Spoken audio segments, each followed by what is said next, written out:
నమస్కారం, శుభోదయం. నేను మీ పద్మలత కోఠి మరోమారు మీ ముందుకి. ఈరోజు స్టూడెంట్ సక్సెస్ బ్లూ ప్రింట్లోని భాగంగా మనము టైం మేనేజ్మెంట్ అలాగే డిసిప్లిన్ గురించి తెలుసుకుందాం. ఎందుకంటే ప్రతి విద్యార్థికి లేదా ఉద్యోగార్థులకు ఎవ్వరికైనా సరే ముఖ్యంగా ఉండవలసింది డిసిప్లిన్, క్రమశిక్షణ and time management. Time management అంటే సమయాన్ని ఏ విధంగా మనము వినియోగించుకుంటాం. అయితే చాలామంది ఏమంటారంటే టైం ఉన్నా కూడా పూర్తి కావడం లేదు అని అంటారు. అలాగే సమయం ఉండట్లేదు, చాలట్లేదు అంటారు.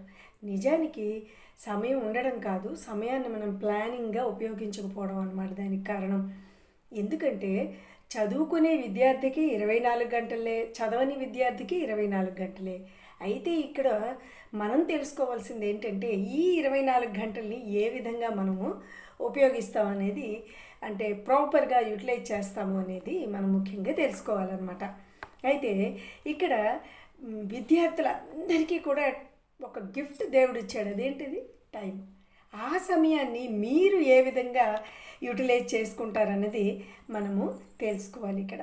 అయితే ఎందుకు టైం వేస్ట్ చేస్తుంటారు స్టూడెంట్స్ కానీ ఉద్యోగార్థులు కానీ ఎవరైనా సరే, ఏ రంగంలోనైనా సరే దేనికి వేస్ట్ చేస్తుంటారంటే క్లియర్ ప్లాన్ లేకపోవడం అన్నమాట. ఎందుకు చదవాలో తెలీదు, ఎలా చదవాలో తెలీదు, ఏమీ ఒక విధమైన ప్లాన్ లేకపోవడం అనమాట. అంటే నో క్లియర్ ప్లాన్ అనమాట. మళ్ళీ రెండోది ఇందులో ఏంటంటే ఫోన్ డిస్ట్రాక్షన్స్. గడికి నోటిఫికేషన్స్ వస్తుంటాయి, ఫోన్ చూస్తుంటారు. సో ఫోన్ డిస్ట్రాక్షన్స్ వల్ల కూడా చాలా చదువు పోతుంది చాలామంది విద్యార్థులకు అనమాట. అలాగే లాస్ట్ మినిట్ స్టడీస్. రేపు పరీక్ష ఉంది అనగానే, రేపేమిటి అసలు ఇవాళ పరీక్ష ఉంది అనగానే ఈ అరగంటలో ఏదో చదివేయాలనో ఏదో అనుకోవడం అనమాట.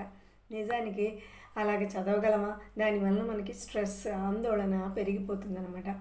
లాస్ట్ మినిట్ స్టడీస్ ఎప్పుడు కూడా ఏమవుతుంది అంటే స్ట్రెస్ ప్లస్ అలాగే లో కాన్ఫిడెన్స్ వచ్చేస్తుందండి. ఎగ్జామ్ మనం రాయగలమా లేదా ఏంటి అని ఒక విధమైన ఆందోళన పెరిగిపోయి కాన్ఫిడెన్స్ మనకి తగ్గిపోతుంది అనమాట. అలాగా టైం మేనేజ్మెంట్ని అలాగే మనము ఏంటంటే డిసిప్లిన్ మెయింటైన్ చేయాలి చదువు విషయంలో ముఖ్యంగా. అయితే ఈ టైం మేనేజ్మెంట్లోని ఒక 3H ఫార్ములా అని ఉంటుందన్నమాట. దాన్ని మనం కానీ తీసుకుంటే చాలా బాగా మనము టైంని పద్ధతిగా ఒక యాక్షన్ ప్లాన్ ద్వారా సాధించవచ్చు. So keep going.